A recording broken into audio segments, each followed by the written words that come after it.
All right, we're live. Hello, everybody. Welcome to the second episode of my Chill Out live stream series. And in this series, I just invite a new co host each time to discuss various topics. It's not planned. I mean, we're just going to have a conversation and ask each other questions. And this will be totally different than my other show, the Devotional Hearts Show, where I'm really interviewing my guest and letting them talk the whole time. I mean, I'll probably let my guest today talk most of the time, but it's going to kind of be a back and forth conversation. And we want to get questions from you guys too. So use the chat. And welcome, everybody. Welcome, mods. Welcome, new people to the channel. I'm super excited that you're here. And most of all, welcome, Bazed Lit Analyzer. How are you today? I'm doing great. Thank you so much for having me on your channel. I really appreciate it. I love your show.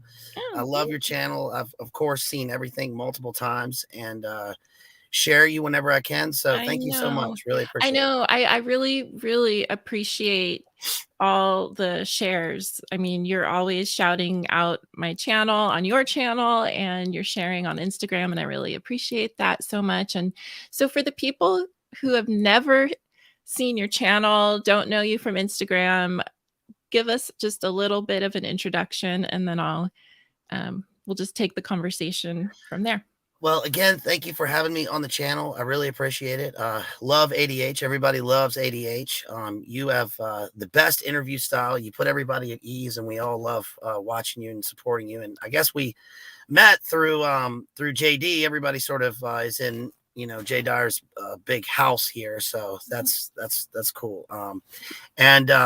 So my channel is Bazed Lit Analyzer. By the way, for people that don't know, the Bazed part is totally stolen directly from Jay, who was the Bazed Analyzer in a stream back when he was in Nashville, one of the city tour streams with Jamie.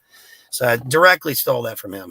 And so the Z part, is that what you mean? Yes. Yep. Okay. Yep. He was the Bazed Analyzer. Of course, analyzer is not a word. Everybody knows that, but it's an inside joke. The word's analyst. But and then lit for literaries or literature. So yeah, I just basically go through literature of all sort of genres and eras. British literature, American literature. And I started doing it because I love literature and love reading. I always have. I have a big library, and I thought it was important to, not that there's an absence of this sort of stuff in our sphere, but I thought it would be, good for people, or just good for me, really, just to go back to the source of a lot of in the culture, or in the media or whatever. A lot of terms and expressions and ideas are thrown around that come directly from literature, usually from classic literature. So I thought it would be important for people to go back to some of the sources and to read the context, and to talk about literature, specifically looking at if it's poetry, then looking at the lines. We've done a little bit of prose, mainly poetry, because that is what sort of takes precedence in the history of literature for a few millennia. So Shakespeare. You've done a few that's right. Shakespeare plays. Yeah. Mm-hmm. And So we've done a bunch of Shakespeare, and I actually sort of mean to veer away from Shakespeare and go into more modernist literature. But the difficulty is that so much of our language and so much of what we know comes directly from Shakespeare that you can always fall back on him. So yeah. So and I'm always amazed at the way you can quote from Shakespeare during your live streams. How do you do that? I think that's a product of a couple things. One is that I'm fortunate to have had a really good classical education. I went to private school my whole life, and then I went to college on a theater scholarship, and then I transferred from there to the UK, and I lived in Belfast. I went to Queen's University Belfast, and studied literature under some great people, and then from there, when I was graduating, I didn't know what to do with my life. I'd always been a writer and an actor, so I thought I'll just give it a try and auditioned for some drama schools. And I thought there's no way I would get in, but I sort of made it through various stages. You have to go through a series of stages, and then I made it in. And so I sort of, that became my life for a couple of years, and I trained in classical theater. And after that, I was a sort of, I guess, semi-professional. I mean, I acted professionally, but it was nothing to really speak of. I did a few commercials over there, and then I moved to New York for a year. I acted in New York. Then I actually got a job acting in Asia with some actors from New York. So we went there. From there, I wanted a change of pace. So I decided I would go back to grad school in the UK and study English again, because that's what I would have done instead of drama. So I did that. And then after that, I moved back to America, and, I guess been doing that ever since. So. Awesome. Okay, so when you first started your channel, what, I don't know, like, how did you come up with, like, your first live stream? What got you from never having a channel, never doing live streams, to all of a sudden doing them and doing them almost every day? I mean, you've been giving us such consistent content. It's like getting a college education. Also, something I want to say is that when I was in high school and I was learning, I had a couple good high school teachers. I won't say I had a terrible time in English class or literature class, but you take things, you connect the dots. It's like you said, you take these pieces of literature and connect them into life, like modern day life even. I don't know if I'm explaining this right. Like Yes, you are. Yeah. language, like you take references for historical references, linguistic. I mean, you just tie together all these things, and I really love that. And it's like I said, it's like you're like giving us an education. Um, but anyway, yeah. How did you decide all of a sudden one day to have a channel and then to just keep going like almost every day? Well, I got to give shouts out to my best homie Jethro out there, who really sort of inspired me and pushed me to, finally just start a channel and start talking. And I've been Awesome. talking about it for a while, but I didn't really, there's so many great people, and there's so many, you guys are so awesome. JD, Kotel, Tristana, Jerry, you. There's so many great channels out there. TGF, the Green Feathers. So I Oh, didn't really. I just put his quote right when you Wow. said his name.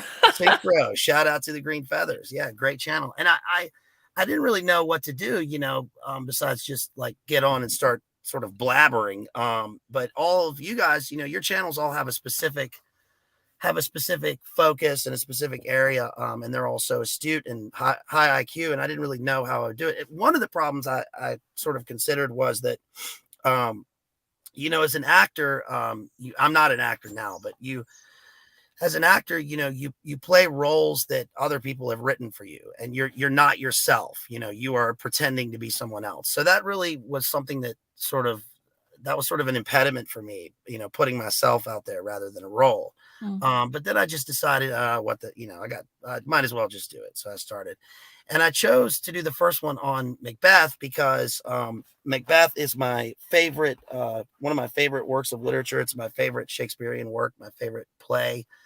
And it's so rich. The language is so rich. There's so much in Shakespeare in general, but especially in Macbeth, and that's relevant to today. So I just thought I would begin with that. I mean, you could, if you're an academic scholar, you could spend an entire career on one scene of Shakespeare. It's endlessly revelatory. It's Mm. endlessly rich. So I just thought I would do sort of a gloss over of the whole play, going into depth, in some places.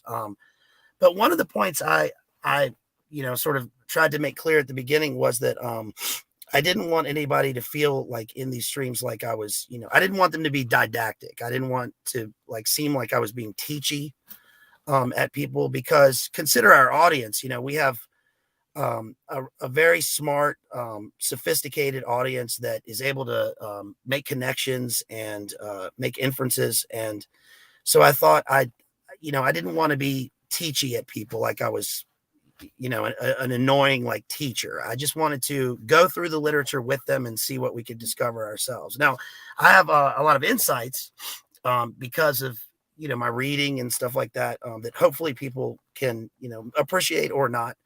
But yeah, that's going back, by the way, to the memorization thing, which I didn't really answer. I sort of glossed over.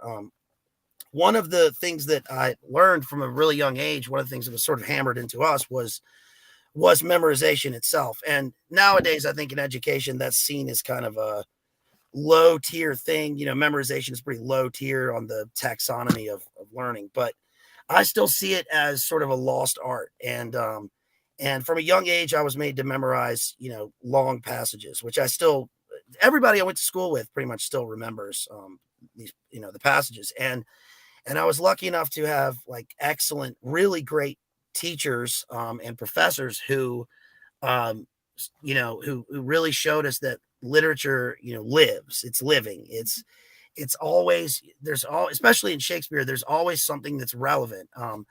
Not because of like a generality in writing, but because there's so many levels of meaning.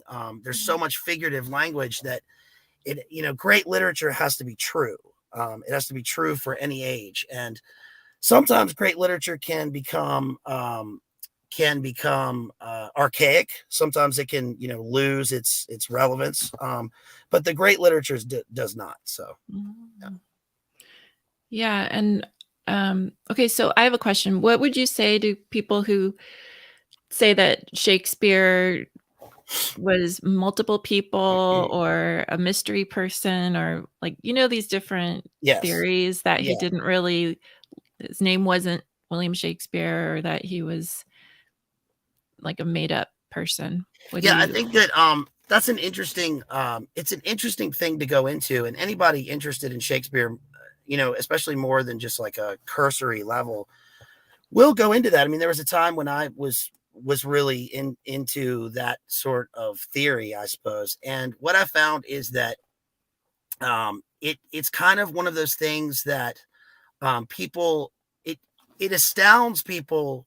I guess my answer would be that it astounds people that there could be one person who could write so much, and not only write so much in terms of like just general content, but write so much that is all of his works are classics. They're all performed today. They continue to, be performed. You can take any random passage in Shakespeare and use it for an entire curriculum for a class if you wanted. And I think that the first thing is that people just can't believe that would be one person. And that makes sense. How could one guy write 37 plays and all these sonnets and do all this in a life? It seems unbelievable, especially considering the metrical verse and the genius craftsmanship of each play. But the reality is that a lot of the theories don't play out because even though we don't know much about Shakespeare the person, for instance, we don't know as much about him as Walt Whitman or someone who worked in a government post office, and we know a lot about his life, even though that was a few hundred years later. But we do know about Shakespeare. We have documents. We have legal documents. We have we know where he went to school. We don't know much about his life, and I like that when we're studying this guy and his work, we don't know much about his life, and it sort of it gives credence to the work itself. It's like we don't know if Shakespeare ever went to Venice, right? We don't know how he came up with Othello, but it still stands that this guy in the 15 and 1600s wrote a play where the hero was a Moor, was an African, was a black man. He has a play called The Merchant of Venice, where the protagonist is Jewish, and we see like a lot of the same social issues as we do now looking at it.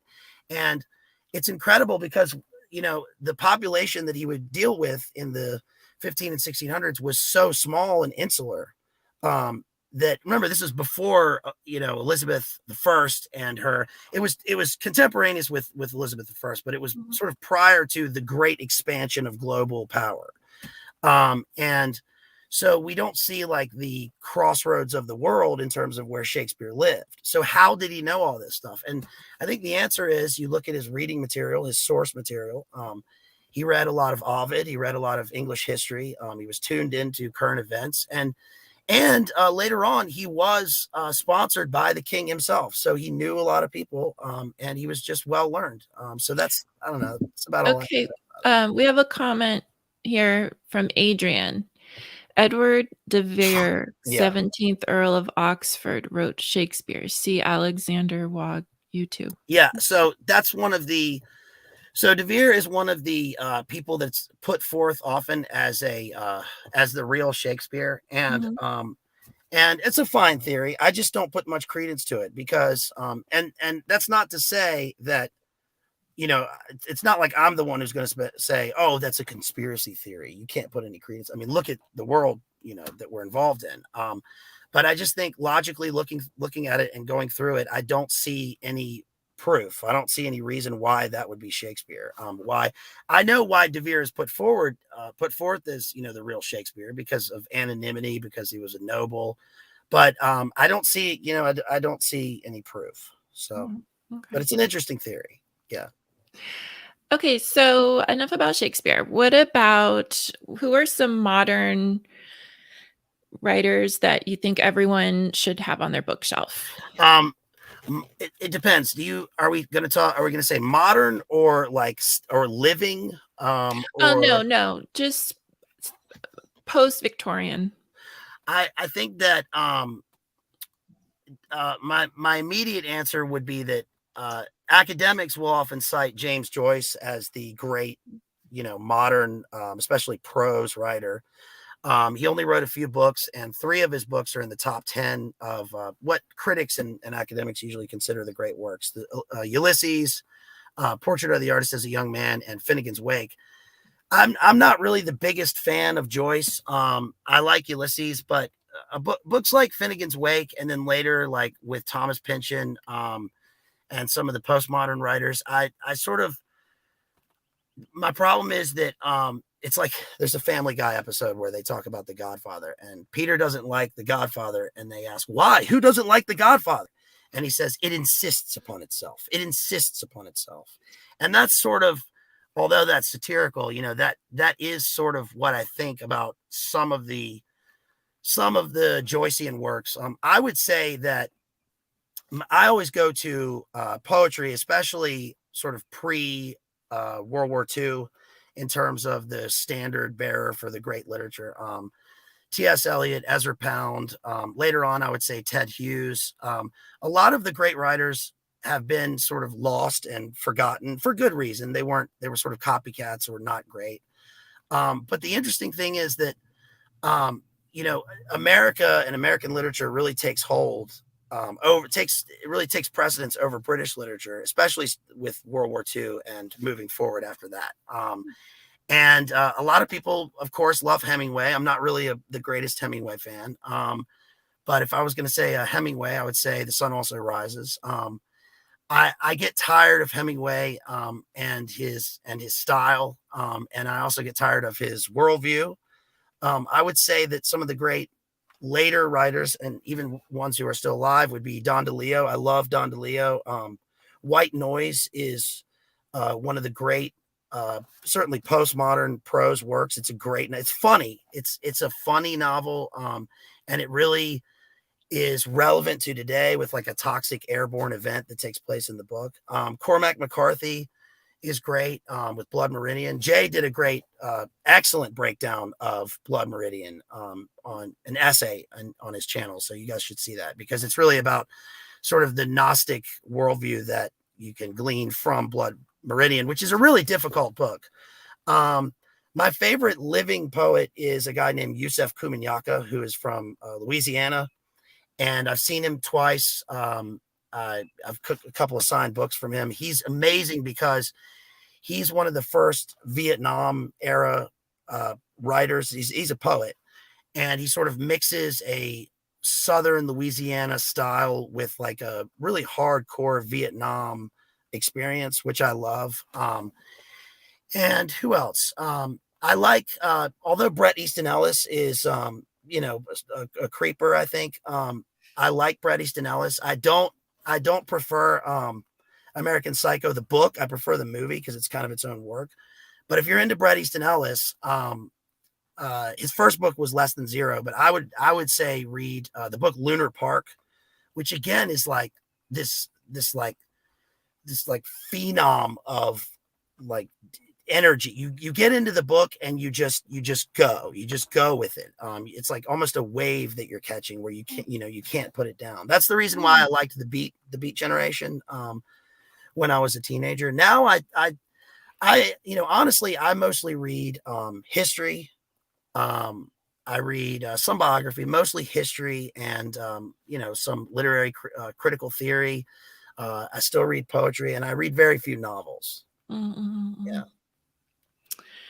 And so let's talk about why it's important, or why do you think it's important to have interest in literature? I mean, in 2022, seems like people in general are more fascinated by celebrities and what they're up to, reality shows and visual, just like watching something on a screen versus reading the pages of a book. I mean, I love when I'm in a cafe or somewhere and I see somebody on, instead of on their phone, they're actually reading a real book in their hands. It's so awesome. And then it just seems like nowadays people don't have conversations about literature. And so this is why I want to support you and your channel, because that, I always go back to thinking of that movie Idiocracy, which is Mhm. more of a documentary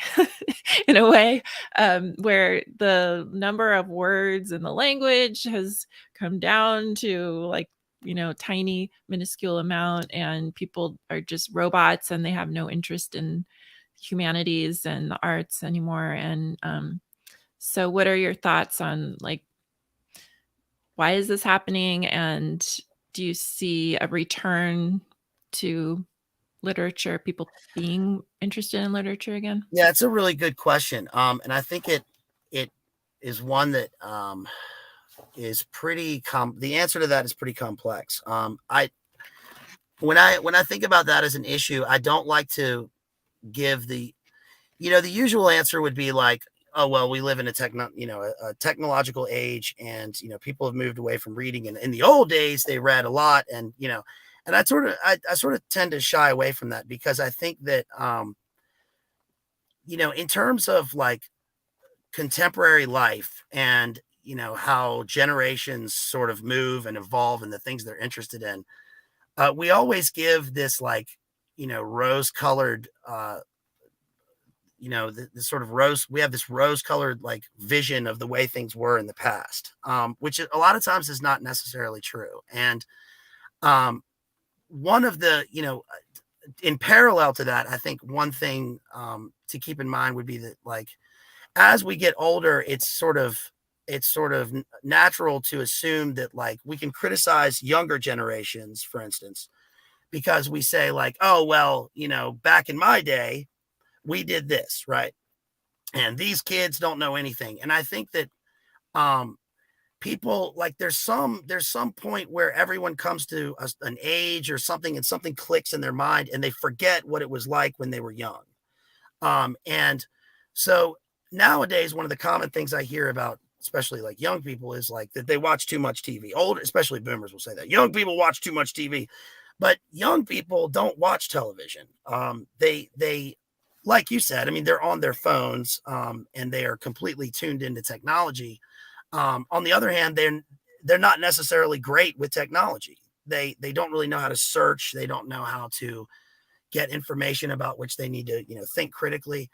Well, they And wanna be entertained, right? Or yes, they they want to wanna be exactly. They want to to be entertained. portray a version of themselves to get likes and Right. attention and Absolutely. Yes. And I think that it's sort of the same in terms of literature and how we think about books. We tend to think that like in the old days, people read more, and maybe they did. But that's usually a view that we have because of maybe our home life or our parents, or because we were in school. But if you think about if you're watching this and you think about like when you were in school, and let's say you were 14 years old, I mean, were people like reading? Did they like reading any more than they do now? Maybe they did in your personal life, but in terms of society, probably not. It's always been an issue.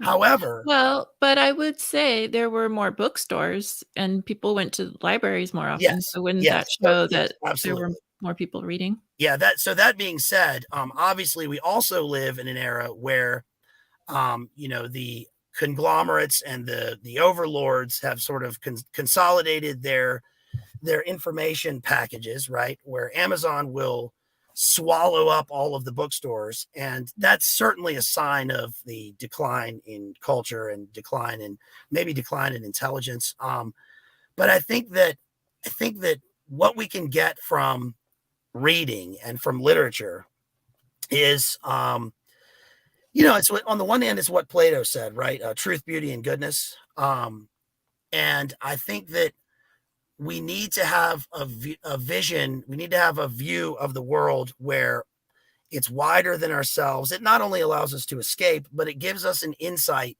into the best of life. And sometimes the best of life can also be the worst, right? If you look at some of the more violent works of literature, like Blood Meridian or like Macbeth, which are extremely bloody, they have what Yeats called a terrible beauty, which is that they're beautiful in that they are perfectly constructed. It's the things that they say could never be said as well again, and that's really the point of literature, especially poetry, right? It's the best if whatever the situation is or the thought, the way that the speaker speaks it in the poem is the best that it could possibly be said. This is why artists like Picasso or T.S. Eliot said that great artists steal, bad artists borrow, right? Because you think that you can say it better, but why do that if it's already been said here in a specific way? That's the best. And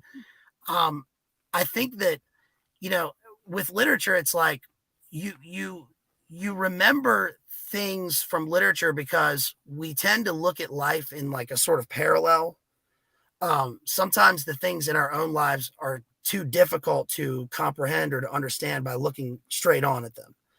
Um, I guess an analogy I would make would be like if you go outside and you look at the moon, and it's a full moon and it's beautiful. It's sometimes hard to focus directly on the moon because it's too bright. There's too much detail, and so we find ourselves sort of looking right beside the moon. Right, it's sort of a peripheral view of the moon. Same with an eclipse. You can't look directly at the eclipse. You have to look at it in a reflection. And I think that that is one of the things that literature accomplishes for us as people, like for our being, for our well-being, for our soul, is it allows us to look at situations in our own lives or in our own experience in a sort of a parallel view where we can apply this to this. There's a reason why, when you look at literary terminology and we talk about metaphors, a metaphor is not a comparison between two like things. It's a comparison between two unalike things. We compare things that are completely unalike in order to gain meaning from them. Hmm. If that makes any sense. I love that. I spent most of my 30s reading literature. I love British literature. I love Victorian era literature. And now I read Orthodox books and I haven't read any fiction in like a year. But yeah, I love what you were saying about that. And I just love putting my mind like just like it's kind of like an escape, but I'm also learning about a different culture. And I had one author that I read every single one of his books, Haruki Murakami, Uh-huh. and I'd say 90% of the stories took place in Japan, which is a culture I really didn't know anything about. And Right. so getting to have this experience of like walking through Tokyo and or out in the countryside and the description of the Japanese countryside and the culture, just like all the details. I love the details too when I'm reading a book, when the author doesn't spend too much time, they don't go overboard with what the room looks like or detail, but it just makes you feel like you're right there, and I Yeah. really miss that. I would like to get back into Well, I reading think some that, literature. when you're reading, like for instance, if you're reading Orthodox books, right, what you're doing is you're reading directly, right? You're not messing around with setting or with, like a different time and place. You're going directly to truth. And Mm, that's obviously its own power. I yeah. think that what's great about like Murakami or, Dostoevsky or some South African, right? You pick a place, is that we have this like variety. We have this wide variety of life, here. And no matter what the great authors do is no matter what the place, there's always this way that they draw us in because the human experience is sort of common no matter where we are. Yeah. They show rather than tell. Mhm. And and I think that that in itself is kind of a lost art. I mean, that's one thing that the book, like you were saying earlier, with books, hard actual physical books going away, is that people are losing sight of the richness and variety of life. They think that, see, that's the thing, is that they people sort of live in this illusion that by looking at, for instance, I don't know, TikTok videos, right? That we have like a diversity of life and that we're all connected. But the reality is it's a shallow connection, right? It's not real. And the thing that literature does is that, um, looking at a screen, or the best antithesis, I think, to reading would be video games. And I'm not criticizing video games. I think that's fine if you're into video games. But one thing that happens is you're sort of playing a false active role in something that's being projected at you constantly. All the work is being done by the machine. You're just like an NPC taking part. Whereas with literature, you have to actively use your brain to read the lines. And even reading a paragraph or a stanza is difficult, for most people now, because not only because of the attention span, but because it just doesn't appeal to them.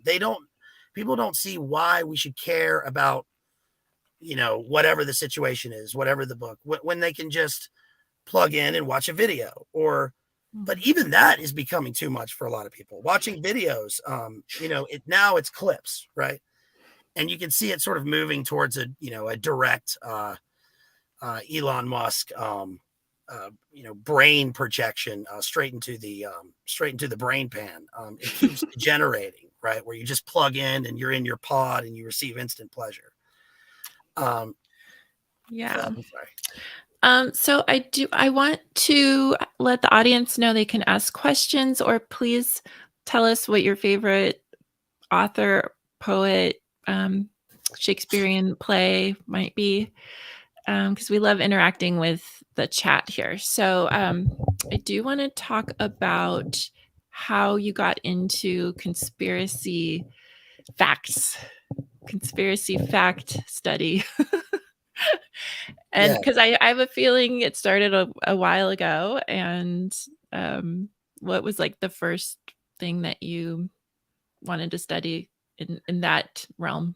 I think that good question. I think that, there are a few like there are a few signposts and landmarks, along the way in life that sort of point you towards, where we end up here. And we can sort of consider them like the cornerstones of, conspiracy. And a lot of people, if you're the same age as me, a lot of people have, been they've been in this since they were like kids, since they were teenagers. Some people have just come to this place, and I think that that's all fine. I think that my sort of like journey in this is, kind of, twisted and strange a little bit, because I think that, for instance, when I was 11, the movie JFK came out. That's probably next time I say that name, I'll try to use code. But it was an Oliver Stone film, I and it think came it's out in okay. 1991. And that is obviously considered one of the cornerstones of like this whole thing, because it's right there. It was in everybody's face, and there's so much weirdness. And I remember seeing the movie when I was like, we rented the movie when I was like 11, and I just remember being like, this is everything that they're saying is obviously not true. It's just the movie does a good job of that. It doesn't really point to the conclusions that I would have now, per se, but that's one of the big like signposts. But then it sort of changes, because when the Big 9 event happened, I think I've discussed this before. I think it was with Rachel on our when she was on my show. Shouts out to Rachel, Based Homeschool Mom. I love you. And when the Big 9 event happened, I was living in the UK, and when that happened, I was all in. I was like all in on everything they said. Everything they said happened. I was all in on it. I believed everything. And part of that was probably where I was. Part of it was like my sense of fear and my experience. But then, I think a couple of years passed, and I just thought, there's just too much. Something is not right. And I remember my dad gave me a copy of what was it? Mark Lane's book on JFK. And then I remember we were at dinner, and my dad said something about W, and how basically just questioning what he was doing. And I remember at the time thinking, how dare you question W, right? Mm-hmm. The musher gashes, they had those. But then I sort of stopped and thought about it, and I thought, this is, now it's so obvious. It's a lie, right? I went and watched the testimony of the remember the little girl who did the testimony with Colin Powell sitting behind her in front of Congress, talking about the WMDs, mm-hmm. and the incubators and all that stuff. And I thought, we're going to war over this. This is the thing. Is there any like verification? It's very emotional, right? And then I remember reading about how she was the daughter of the Iraqi ambassador to the United States, who had an interest in all the activities that were going on. And the big, I'd say, breakthrough moment, because I remember in about like 2010, I was watching something on like Kanye or something. And I remember being sort of almost all in, and then going, no, this, it's just Hollywood, right? And I sort of put it away for a minute. And then a few weeks later, I went back to it, and I watched I watched a thing on Monarch, on the MK Ultra Project and Monarch, and mm-hmm. then a thing on Conspiracy of Silence with John DeCamp about the Franklin scandal. And that is really what did it. That I remember that exact moment. It changed for me, and I was through the proverbial looking glass, and I knew everybody sort of goes through this. I think mm-hmm. when you everybody I talk to who is in this sort of realm remembers that moment when they sort of stepped through and they realized they could never go back, because the truth is so it's so disturbing and horrific, and there's just too much evidence. So my husband, when he first started looking into this stuff, it was JFK also. Right. It was like the first thing. And then the Bush family's connection with the bankers, right. Harriman Group and all that. Yes. Yeah. And the Federal Reserve, and looking at that, right. And World War II, the Operation Paperclip, yeah. and then, it's just like this rabbit trail that keeps going. Yeah. I mean, when I was a teenager, I read a lot about Paperclip, about Operation Odessa, the rat lines, funneling a certain group from Europe to South America. I read about Mengele and, and various CIA operations, the Bay of Pigs and Cuba and Vietnam, the entire Vietnam War, what it was really about. Yeah, the Vietnam War, and Gulf of Tonkin, and but even with all that, I believed that those were obvious conspiracies, that those things that they said were obvious, but there still wasn't a moment where I thought the entire system was what I now see it as, Mhm. until much later. And I think that speaks to, the cognitive dissonance in the general population. There's like a huge part of the population that doesn't, they don't care at all. And that's fine, whatever. And then there's a big portion that sort of sees this stuff and then they go, yeah, but so what? Mhm. That stuff happens all the Or time. And to or me, that's even the or biggest problem. even, like, yes, I believe there's something terrible going on, really, really evil and really Right. bad, but it doesn't matter if I know about it or not because Yeah. it's just gonna keep happening and Yeah. I like think that when what a lot of people lack, even when they're on this side of things or whatever, is discernment. mm, And you could see that with the CUEANON thing that happened a couple years ago. And luckily in our you I think if you're gonna spell it, spell it right. all right, It's okay, I don't think the anyway. cue ball anon thing that happened. And I think that I count myself pretty fortunate to be in the group that we're in because I never really took any Mhm. stock in that. And from the beginning, I mean, Jay um, was one of those people who, from the beginning, was like, this is completely Right. tarded. Yeah. This is not a thing. This is Mhm. a limited hangout or whatever.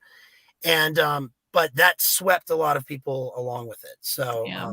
yeah, discernment is a huge issue with a lot of people. Okay, we have a question from a viewer. Hey Ray, how's it going? Nice to see you here in the chat. Hey Bazed, are you a fan of Les Mis? Am I a fan of Les Mis? Les Miserables is We a wonderful play. Hold on, I got a matinee at Les Mis in 30 minutes with Cliff Huxtable. Am I a fan? I not really. I don't. Let's see. I'm trying to decide if this is a serious question from Ray. Uh, I think that I think it's a musical serious question. Why would musical it theater. Well, because there are a lot of jokes along with Les Mis and American Oh, Psycho. I didn't know that. Yeah, I think that Les Mis is. I think I discussed in one of the other ones that I'd been in a few scenes of Les Mis, which is, but um, I don't know. I have a complicated view of Les Mis. I think that in general, it's a good musical. I don't like it because it's Victor Hugo, and I'm sort of biased against Victor Hugo. Victor Hugo was an uber popular playwright and poet in France in the 19th century. And he's one of these guys that when he died, they had, a state funeral for him. And that's fine. That's fine and great and everything. But I sort of contrast that with my favorite artists, people like Rimbaud or even like Mozart, who die and are sort of thrown in a pauper's grave and forgotten, and Mhm. write things that are sort of beyond human comprehension in their wonder and beauty. Les Mis, also annoys me because I don't like the one of the central plots in it, which is the creeper part of it. I don't like that there's this little girl in the play that they are so cruel to, Mhm. and they basically sell her to another family. It really makes me angry. Actually, when I watch it, I don't know why, but I saw an adaptation of it recently, just on TV, sort of watching passively, and every time I watch it, it makes me sick. And I know that that's one of the parts, that's one of the points in the play to show the inhumanity and the cruelty, but it's Mhm. just too much. It's just too much for me. I saw the movie with Liam Neeson Yeah. probably 15 years ago or something, and I remember I really liked it, but I don't think I ever read it. Oh, Listen, and Ray I'm says going his to be in a question is play. serious. I'm What going to did you be in a play. I have a very particular set of skills. They put me in Oh, this play called Les Mis. They're going to give me some weapons, and hopefully they won't make me sing. how many accents can you do? I don't know. I'm not so familiar with. Okay, no harm Um, intended. Oh, so Ray was being serious. Yes, I yes, I genuine thought he question. Well, was. I appreciate that. I appreciate it. I appreciate even satirical or trolling questions. Even though that wasn't, but I appreciate those too. No, don't invite trolling questions, please. Um, yeah, I think that I'm in general, like I hate musicals. And Me too. probably the average person or the average dude does. So it's not, really a hot take or anything. But I sort of come at it from a different point of view, and that's that, in drama school you train in musical theater, and you don't train to be a musician or a dancer. They make you train to be an actor who can do these things, and all of the great actors, especially the great physical actors, are trained in movement and dance and singing and all this stuff. And you can see it in, when they play certain characters. But I always hated it. I never really liked it. I think that now, especially, it's obsolete. Um, Although when like a musical segment is placed into a film that is not a musical, that can work. There's a great Japanese movie, if you guys haven't seen it, called Zatoichi, from a few years ago, about a samurai.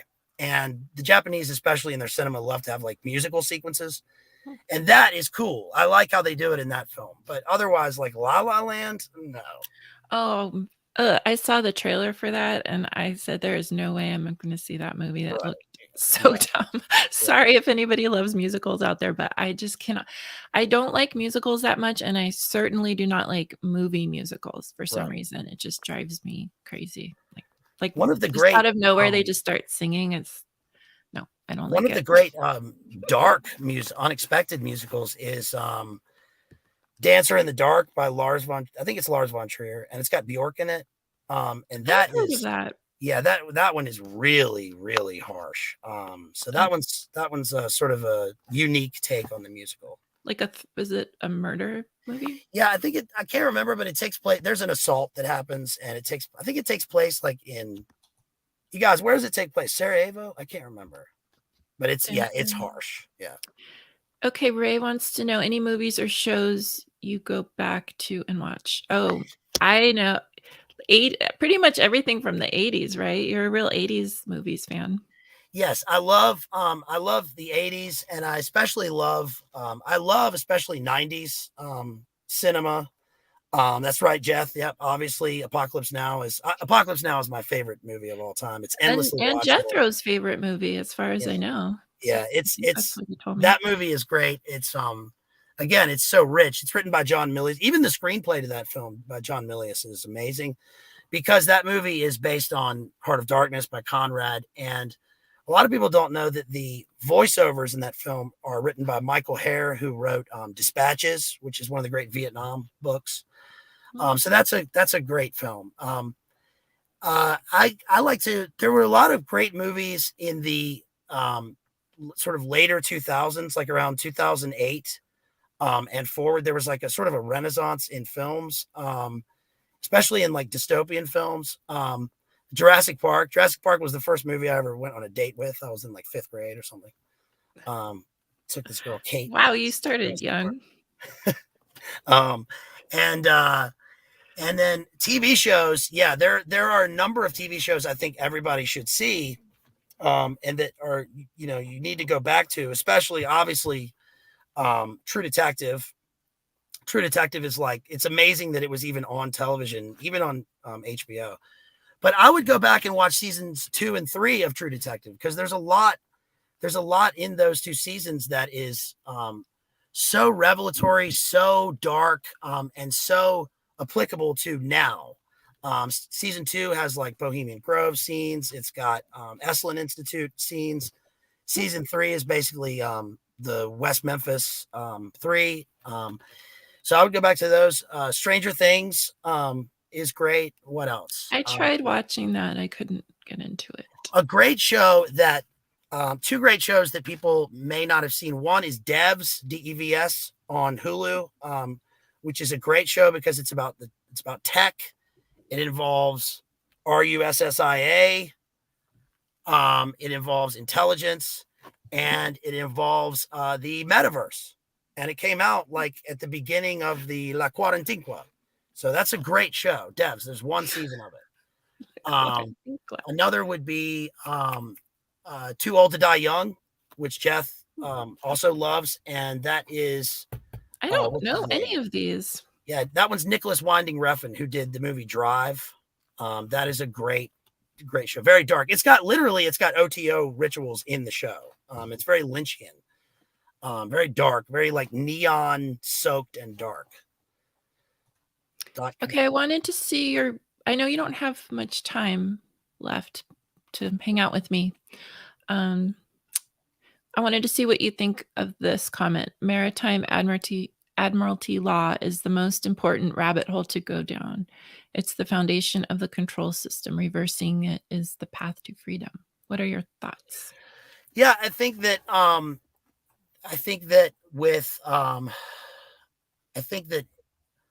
that's a pretty good question, or a statement rather. I think that there are a lot of different strands that the system that we find ourselves, under now, like Jay says, it's not one thing, right? I think there are a number of important elements. You could spend all of your time on just the CFR, the Trilateral Commission, or the Federal Reserve, or just the Rockefellers.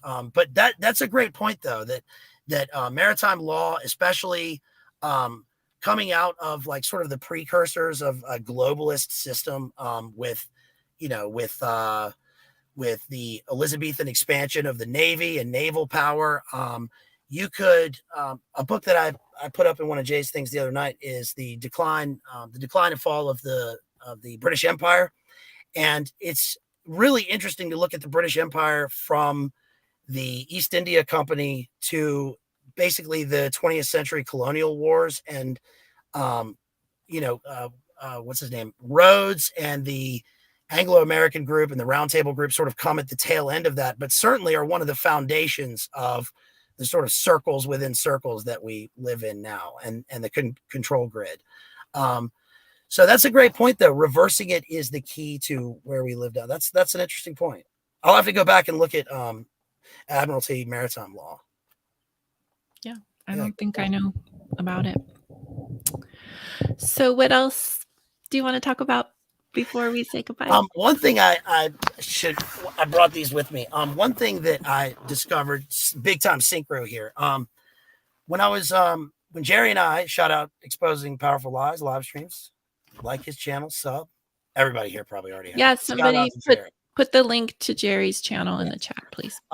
When we were on the Crucible the other night with Andrew, which was awesome, you guys.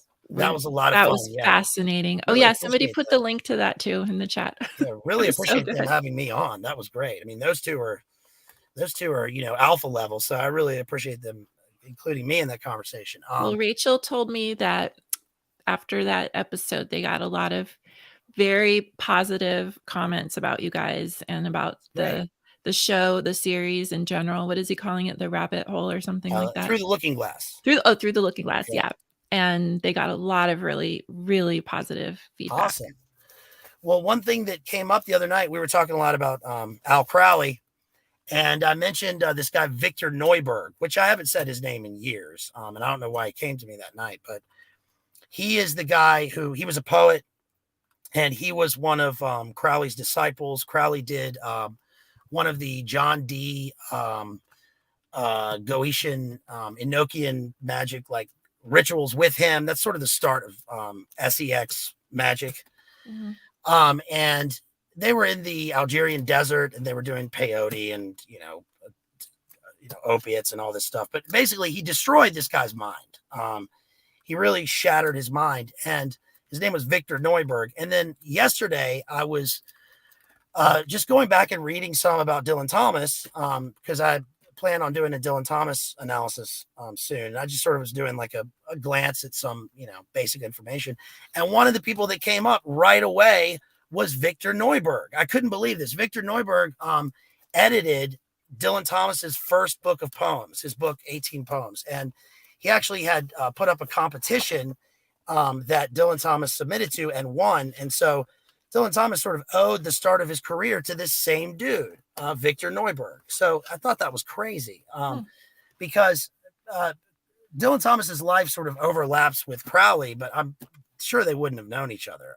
But he did know Victor Neuberg, and so I just brought these are some books that I brought along, and I'm going to be doing these soon. This is Dylan Thomas, and Dylan Thomas is like, you may not know Dylan Thomas, but he is the reason that Portrait of the Artist is a Young Dog.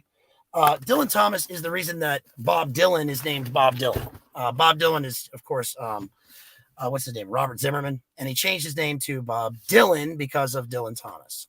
And I think that people might find that interesting. He was sort of a like rock star before there was like rock and roll music. He was, he was like this wild character. Died at the Chelsea Hotel in New York. He was Welsh. All Welshmen like know Dylan Thomas poetry, and so I'll be going into that soon. And some of these more like some more I think modern writers. I really need to do some novels.